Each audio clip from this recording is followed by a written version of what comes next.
L'OLED aujourd'hui, c'est quand même une technologie qui est particulièrement bien connue.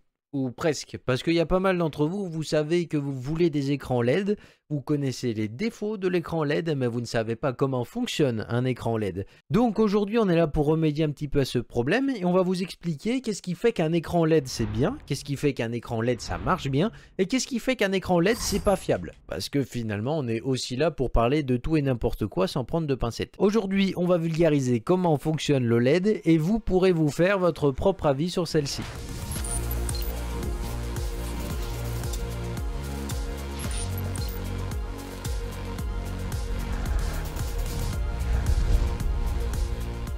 Et vous, est-ce que vous avez déjà succombé à un écran OLED par exemple? Eh ben, n'hésitez pas à me le dire en commentaire pour voir un petit peu quel genre d'appareil vous utilisez. Et puis je suis assez curieux justement de découvrir vos réponses. Donc OLED déjà, qu'est-ce que ça veut dire? OLED, ça veut dire Organic Light Emitting Diode. Donc en gros, c'est une diode qui émet de la lumière.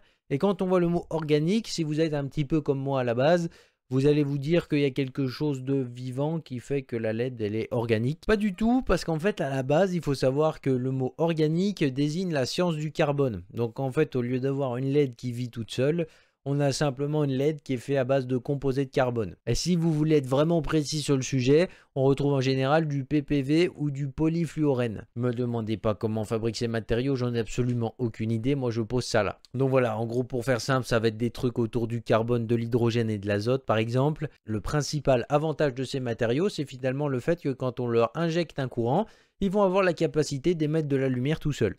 Ce qui va être particulièrement intéressant, c'est que du coup, avec cette technologie, chaque pixel est capable d'émettre sa propre lumière.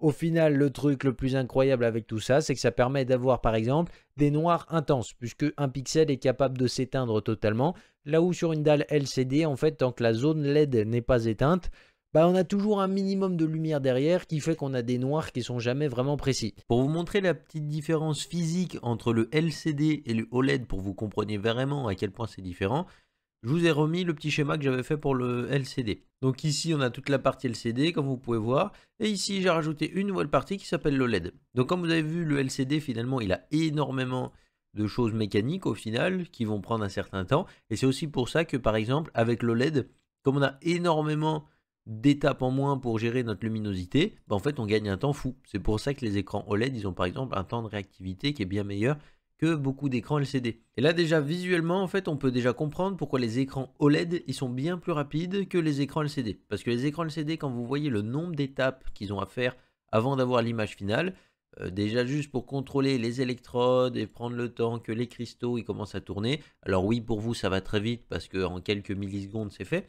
Mais de l'autre côté, le LED, ça réagit directement parce qu'une fois que la LED elle a été contrôlée et qu'elle est éteinte ou allumée, c'est terminé. En plus de ça, la source d'éclairage de l'OLED, elle peut s'éteindre, alors que le LCD, on a toujours les zones voisines qui vont induire de la lumière. Donc le LED, par exemple, ça lui permet d'avoir des contrastes qui sont juste fous. Bon, après, bah là, je pense que vous comprenez un petit peu comment les nuances, elles arrivent. Si j'éteins ma LED bleue ici, bah, je vais me retrouver avec du jaune parce que vert et rouge, ça fait jaune. Si j'éteins la LED rouge, je vais me retrouver avec du cyan parce que je vais être ici entre le vert et le bleu. Et si j'éteins le vert, je vais me retrouver avec du magenta. Et justement, en gérant ces différentes valeurs d'éclairage entre toutes ces LED, je vais pouvoir créer toutes mes nuances de couleurs qui vont me permettre d'avoir un écran avec des couleurs incroyables. Enfin, des belles couleurs, on va dire, parce que le QLED, ce sera plus intéressant pour les couleurs. Mais ça permettra déjà d'avoir des contrastes juste absolus. Et ça, c'est une grosse différence par rapport au LCD. Avec la technologie OLED, vous vous retrouvez avec un contraste absolu qui va vous permettre d'avoir vraiment une image super nette. Et même dans les thèmes sombres. Et pourquoi pas de faire des économies d'énergie, notamment sur les appareils nomades. Parce que le fait justement que chaque pixel puisse s'allumer ou s'éteindre, bah, c'est quelque chose qui est particulièrement intéressant quand on parle d'économie de batterie. Surtout par exemple au niveau des téléphones, quand vous allez les passer en mode sombre, la plupart de l'interface va passer en noir, ce qui va permettre justement aux pixels de s'éteindre et du coup de réduire nettement la consommation de votre appareil, ce qui est juste super intéressant. Contrairement justement à la technologie LCD qui marche par petites zones de rétroéclairage et qui finalement du coup utilise toujours plus ou moins la même quantité de LED pour produire une image, ce qui va justement faire que votre image sera beaucoup moins précise, surtout dans les couleurs sombres, et qu'au final, vous allez vous retrouver avec une bouille de pixels, comme je vous disais, qui n'est pas très belle à regarder. Et en plus de ça, pour les appareils nomades, par exemple, vous allez avoir une consommation qui est quand même un peu plus élevée. Mais il y a d'autres avantages également avec cette technologie. Par exemple, le temps de réponse de l'écran qui est particulièrement intéressant. Parce qu'ici, on arrive à descendre justement le temps de réponse de l'écran en dessous d'1 milliseconde. Je ne sais pas si vous vous rendez compte, mais c'est quasiment imbattable ici sur le marché. Et du coup, bah forcément, ça va faire que ces écrans sont avantageux également pour des utilisations qui nécessitent d'avoir de la réactivité à l'écran. Entre autres, du gaming e-sport par exemple, ça peut être une technologie intéressante. Et là, on a également un bon point fort ici pour le LED, c'est justement par rapport à la précision et la fidélité des couleurs. Il faut savoir que quand vous avez un écran, justement, on parle d'espace de couleurs ici. Et les espaces de couleurs, c'est justement le nombre de couleurs qui est capable de représenter votre écran.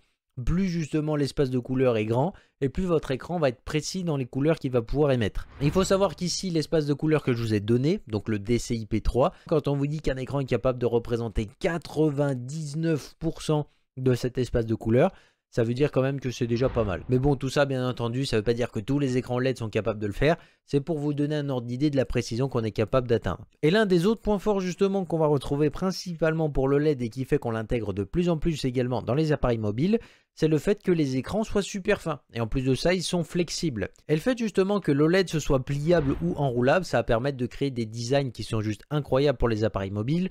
On a vu par exemple l'apparition des montres connectées qui ont des écrans souvent avec des designs très travaillés. Avec par exemple les écrans incurvés sur téléphone de Samsung, c'est clairement pas la meilleure idée possible. Je le sais tout de suite parce qu'ici j'ai un S10 Plus avec les côtés des écrans qui sont arrondis. Pire idée de toute la vie de Samsung, même si le design extérieur du produit il est beau. C'est pas très utile, hein, honnêtement. D'ailleurs, c'est pas pour rien qu'ils sont revenus en arrière. Comme vous devez certainement le comprendre, le LED, ça permet également de nombreuses avancées. Par exemple, on a eu certaines marques qui ont fait des écrans qui s'enroulaient sur eux-mêmes. Également, par exemple, au CES cette année, on a eu des écrans qui s'enroulaient dans les meubles et qui, une fois déroulés, faisaient une télé assez grande. Je crois que c'est LG qui a sorti ça, c'était plutôt intéressant également. Mais voilà, en gros le LED ça permet aussi également toutes ces innovations qui sont particulièrement intéressantes. Et un autre avantage qui est super intéressant avec le LED, c'est les angles de vision. Parce que vraiment le LED c'est une technologie qui vous permet d'être quasiment à 180 degrés et d'avoir toujours la même précision dans l'image. Parce que d'habitude les écrans LCD ça n'a pas des angles de fou. Alors par exemple les dalles TN en général les angles ils sont pas terribles. Après vous avez les dalles VA c'est un peu mieux et IPS il me semble que c'est à peu près pareil que VA. Mais en gros vous n'avez pas des angles qui sont très importants.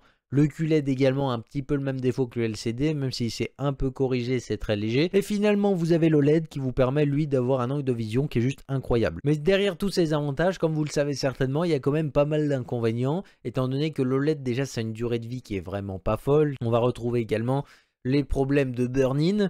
Le burn-in, c'est le fait de graver une image sur l'écran. Alors, en gros, il faut savoir que si vous affichez, par exemple, trop souvent la même image sur un écran, et bah vous allez vous retrouver petit à petit avec cette image qui va être toujours présente. Je vais vous donner un exemple. Admettons que vous avez un téléphone avec un écran OLED. S'il reste trop souvent allumé, ne serait-ce que sur le menu, et que sur ce menu, vous avez par exemple tout le temps les mêmes applications ou la barre de recherche, et bah avec le temps, il est possible que cette image se grave dans l'écran et qu'en fait, petit à petit, vous la voyez réapparaître. Par exemple, si vous êtes sur Internet en train de lire un article d'overclocking.com, vraiment par hasard, il serait possible par exemple que vous ayez justement votre fond avec les applications qui ressortent par-dessus le texte. Et un autre défaut qui vient encore se rajouter à la liste, c'est qu'on a souvent des écrans qui surchauffent. Et malheureusement, les LED, elles n'aiment pas du tout la chaleur, surtout les OLED, et ça va griller l'écran encore plus vite. Et c'est un petit peu dommage.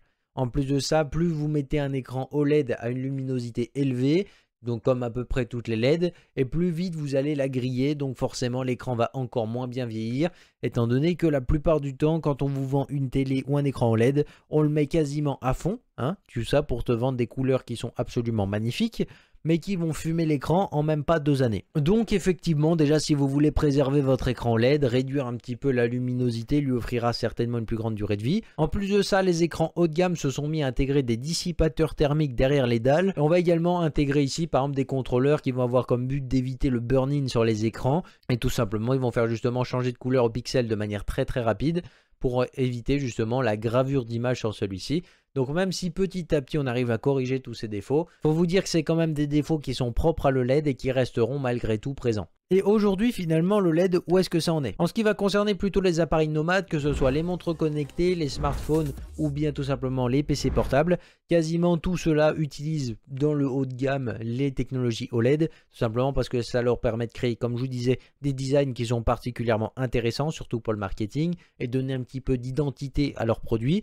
On va retrouver également le fait que c'est pliable et justement qu'on peut mieux travailler avec. Donc ça rejoint l'aspect un petit peu de l'esthétique, mais ça rejoint aussi l'aspect du du développement pour créer par exemple les smartphones pliables, les smartphones enroulables. Et je pense que d'ici quelques années, on devrait voir justement toutes ces technologies exploser. Ça commence déjà à être le cas justement avec les pionniers. Donc justement, le LED est loin de mourir parce qu'on va forcément l'utiliser pour toutes ces choses. Et en plus de ça, le LED, ça a permis tout simplement de faire exploser l'autonomie de nos appareils connectés, tout simplement parce que comme je vous disais, le fait que chaque pixel est capable de s'éteindre, forcément l'autonomie des appareils, il a juste été boosté parce que comme chaque pixel peut s'éteindre, et ben ça permet tout de suite de faire des économies et même quand vous faites rien, vous vous en rendez même pas compte. Et au niveau des télés, c'est un petit peu plus compliqué. Faut-il une OLED, une QLED? Personne ne sait vraiment. Même si le QLED commence à bien s'imposer et même dans des tarifs particulièrement abordables, est-ce que finalement on ferait mieux d'abandonner le OLED pour des écrans aussi grands? Parce que finalement on n'y gagne plus grand chose. C'est à discuter en tout cas, mais on a aussi une troisième technologie qui va débarquer petit à petit, qu'on appelle le QD OLED. Si vous êtes malin, vous aurez déjà deviné ce que c'est.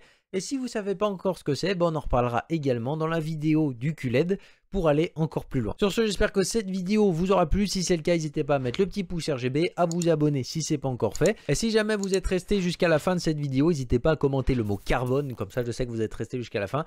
Et il y en a plein, ils vont rien comprendre dans les commentaires et ça c'est drôle. Voilà, moi au moins je vais pouvoir bien rigoler parce qu'il y en a qui vont être là, mais qu'est-ce que vous foutez à commenter carbone partout. Voilà, sur ce, portez-vous bien, à la prochaine, bye les gens.